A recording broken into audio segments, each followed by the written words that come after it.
आता लोकांमध्ये गडाबद्दल आर्किओलॉजिकल महत्त्व काय आहे? की म्हणजे भारत स्वतंत्र झाल्यानंतरच आर्किओलॉजिकल सर्वे ऑफ इंडियाकडे पन्हाळा किल्ला गेलेला आहे. त्या अर्थानं काय असतं की एखाद्या डिपार्टमेंटचं एक छोटं ऑफिस असणं आणि तिथले 4 लोक हे एवढा मोठा किल्ला सांभाळू शकत नाही. जगामधलं जे काही नौका आहे, जे काही पन्हाळा जगामधलं जे टॉपचं आहे, ते सगळं पन्हाळ्यानं स्वीकारलेलं आहे. जगामधले जे टॉपची लोकं होती ते पन्हाळ्याच्या प्रेमात होती.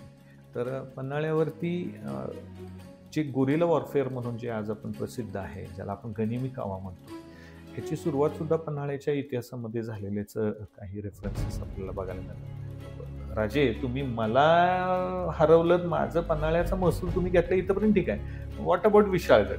विशाळगडाच काय, तिथं शंकरराया बसलाय, आपण दोघं जण मिळू त्या शंकररायाला हरवू आणि म्हणजे तुम्हाला पन्हाळ्याचा पण 50% हिस्सा पन्हाळ्याच्या परगण्याचा मिळेल, विशाळगड परगण्याचा पण मिळेल म्हणून असं गोड बोलून त्यांना विशाळगडच्या घनदाट झाडीमध्ये त्याचा 7,000 सैन्यानं तो घेऊन गेला आणि त्यानं सांगितलं की आता पाऊस पडतोय, रात्रीची वेळ आहे, किर्र झाडी आहे, आपल्याला पुढे जाणं रस्ता काही सापडत नाही, जरा थांबूया, उद्या सकाळी आपण दिवस उगवल्या आपण विशाळगडावर हल्ला करूया.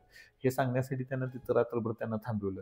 रात्रीच तो त्या घनदाट झाडीतून तो विशाळगडला गेला आणि शंकररायाला सांगितलं आणि शंकररायाला सांगितलं की शत्रूला कचाट्यात घेऊन आलो आणि आपण हल्ला केला पाहिजे. आणि शंकरराया आणि ह्या शिर्केनी मिळून 7,000 गणी एका रात्रीत कापून काढलेल्याचा दैदिप्यमान इतिहास 1453 साली ह्याच पन्हाळा आणि विशाळगडच्या भूमीत घडला. ही पहिलं मराठा गोरिला वॉरफेअर म्हटलं तर वावगं ठरणार नाही की ह्याचीच प्रेरणा घेऊन छत्रपती शिवाजी महाराजांचे वडील शहाजीराजे असतील, शहाजीराजांनी सुद्धा स्ट्रॅटेजिक म्हणजे हे जे काही गोरिला वॉरफेअरचं युद्ध शहाजीराजांच्या सुद्धा युद्धशैली युद्ध कौशल्यामध्ये आपण बघितलं तर असं अटॅक करून शत्रूला काबीज करण्यामध्ये शहाजीराजे अतिशय पारंगत योद्धे होते.